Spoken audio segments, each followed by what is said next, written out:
अस्सलाम वालेकुम नाज़रीन, आप देख रहे हैं मेरा यूट्यूब चैनल और मैं हूं आपका मेज़बान नुमान नूर जर्नलिस्ट। नाज़रीन, साबिक़ वज़ीर-ए-आला पंजाब चौधरी परवेज़ लाई के खिलाफ FIA मनी लॉन्ड्रिंग का मुकदमा था, जिसमें आज अहम पेशरफ्त होना थी, जो कि चौधरी परवेज़ लाई की बरीयत की जो दरख्वास्त है उस पर आज फैसला मुतवक्के था, लेकिन मुअज़्ज़ज़ जज के रुखसत पर होने के बायस केस में कोई पेशरफ्त नहीं हो सकी। ये सारा केस है क्या? हमारे साथ सीनियर वकील जो है मुख्तार रांझा साहब मौजूद है, इनसे बात करते हैं। अस्सलाम वालेकुम सर।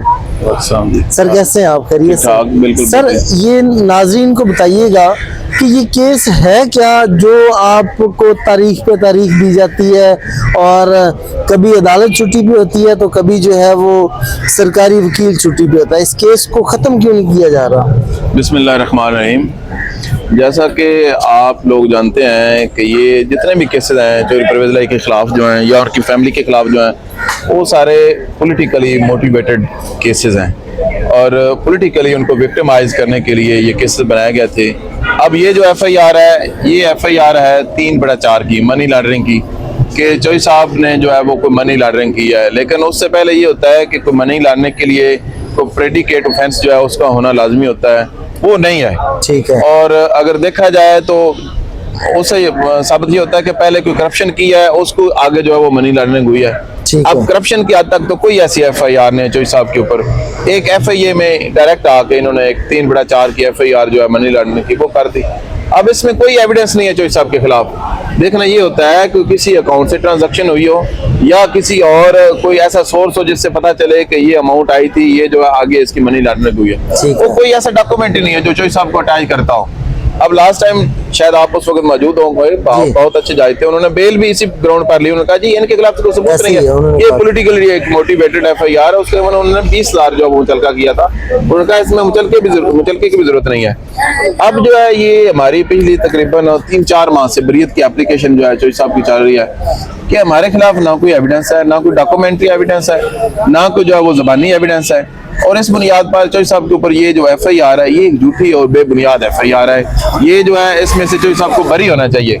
लेकिन हम अपने आर्गूमेंट्स कर चुके हैं। लास्ट टाइम जो है वो जो स्पेशल प्लीडर थे उन्होंने टाइम लिया था और उसके बाद आज उनके कुछ आर्गूमेंट्स रहते थे, कुछ उन्होंने कर लिए थे। लेकिन आज पता चला है कि जज साहब जो है वो छुट्टी पर हैं, कल भी छुट्टी पर थे। तो इंशाल्लाह ताला आगे 25 डेट डली है, तो 25 को इंशाल्लाह ताला हमें पूरी उम्मीद है इसमें अच्छा फैसला होगा। चौधरी साहब की हद तक जो है वो बरीयत की एप्लीकेशन वो डिसाइड होगी। अच्छी सर कितने की मनी लॉन्ड्रिंग का इल्जाम लगाया गया कि इतने अरब, इतने करोड़, इतने लाख? नहीं, इस तरह कोई स्पेसिफिक अमाउंट तो नहीं है, क्योंकि देखे ना, देखना ये होता है कि पहले कोई आपके खिलाफ कोई ट्रांजैक्शन का सबूत हो। ट्रांजैक्शन का सबूत ही नहीं है जब आपके खिलाफ, तो ये तो एक खाली इल्जाम लगा दिया मनी लॉन्ड्रिंग जो आपने कर दी है। अदरवाइज कोई डॉक्यूमेंट नहीं है। कोई ऐसा डॉक्यूमेंट हो जो चौधरी साहब को अलाइज करता हो इस पूरे वकूए के साथ, वो कोई ये झूठा है। क्योंकि इसकी बाबत एक पहले भी FIR हुई थी, वो खारिज हो गई थी, इनकी फैमिली के ऊपर हुई थी, वो उसकी क्वैशमेंट हो चुकी है हाई कोर्ट से। अब दोबारा एक ही वकूए के मतलब जो है कितनी FIR हो सकती है? कानून तो ये है कि एक FIR होती है, वो पहले हाई कोर्ट से जो है वो खारिज हो चुकी है। सर ये बताइएगा, चौधरी परवेज़ लाई जब से रिहा हुए हैं, जमानत पर हैं, तो खामोश हैं, वो मीडिया पे आके या सामने आकर कोई बात नहीं कर रहे, ना इमरान खान के हक में कोई बात की जा रही है, ना वो सियासी लिहाज से कुछ रोल प्ले कर रहे हैं। क्या वजह समझते हैं आप? चौधरी साहब की आपको पता है जब वो जेल में थे उस वक्त वो गिरे थे, उनकी जो 4 रिब्स हैं वो टूट गई थी। अब जिस शख्स की 80 साल उम्र हो तो उसकी आपको पता होगा वो रिब्स जो है वो दोबारा उस पोजीशन में नहीं आ सकती। जब भी चौधरी साहब थोड़ा बहुत मूव करते हैं उनकी तबीयत जो है वो ख़राब हो जाती है। बाकी जो कमिटमेंट है वो इस वक्त भी PTI के प्रेसिडेंट हैं, उस वक्त भी थे और इंशाल्लाह वो आगे भी रहेंगे। इमरान खान के साथ वो खड़े हैं। बाकी मूवमेंट जो है, मूवमेंट जहाँ पर जरूरत पड़ती है वो आते भी हैं, सामने आते भी हैं।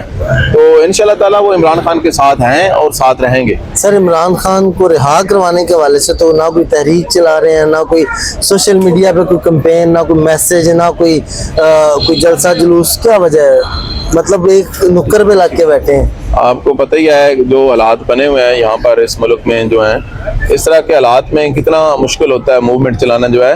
लेकिन जो लोग हैं उनके साथ राब्ते में हैं मूवमेंट के लिए। आपको पता है 12 महीने तो नहीं लगातार मूवमेंट जो है वो चलती है। मूवमेंट के लिए पहले टेम्पो बनाना पड़ता है, वो टेम्पो बना रहे हैं। वो पहले भी लोग जो हैं वो मूवमेंट चलाते रहे हैं, अब भी इंशाल्लाह ताला चला रहे हैं, और वो इंशाल्लाह ताला ये अवाम की ताकत से खान साहब जो वो बहर आएंगे। सर आखिरी सवाल है, ये बताइएगा, आप सीनियर कानूनदान हैं, पाकिस्तान में ये सियासी मुकदमात का अंदराज जो है ये कब खत्म होगा? पहले नून लीग जो है इन मुकदमात का निशाना बनती रही, बाद में पता चला जी वो झूठे मुकदमात, उनके खिलाफ कोई सबूत ही नहीं था, नैब के जो मुकदमात थे उसमें वो बरी हो गए, अब पीटीआई है, कल को कोई और होगा, कब ये सिलसिला रुकेगा?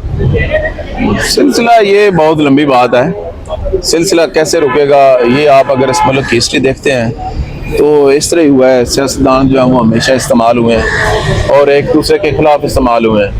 ये जो सियासतदान हैं उनको कम अज़ कम होश के नाखल लेने होंगे कि ये जो एक दूसरे के खिलाफ इस तरह की जो लिटिगेशंस करते हैं ये जो है वो ख़त्म होनी चाहिए। जिस तरह ये नैब जो है वो नैब कानून ही इस किस्म का है कि सिर्फ जो पॉलिटिशियन है उनको फंसाने के लिए बना हुआ है, या किसी को जो है वो नीचे करना या उसको नीचा दिखाना हो उसके लिए ये कानून बना हुआ है।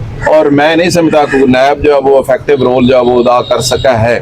और दूसरी बात यह है कि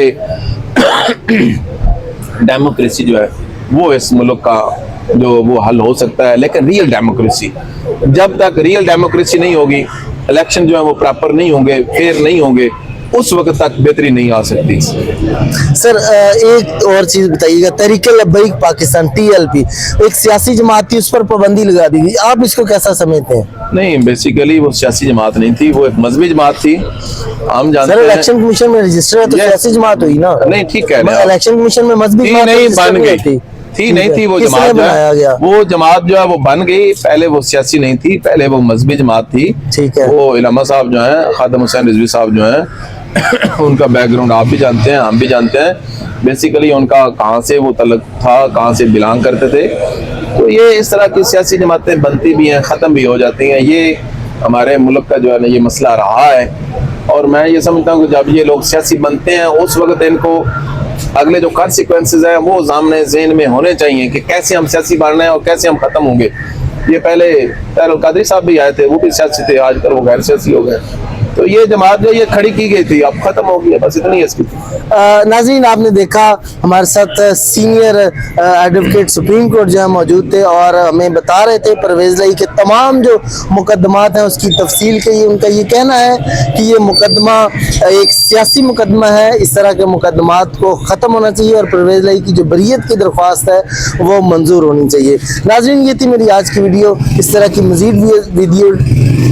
मज़ीद वीडियोज़ देखने के लिए देखते रहिए मेरा यूट्यूब चैनल। इसी के साथ अपने मेज़बान नुमान नूर को दीजिए इजाज़त। अल्लाह हाफिज़।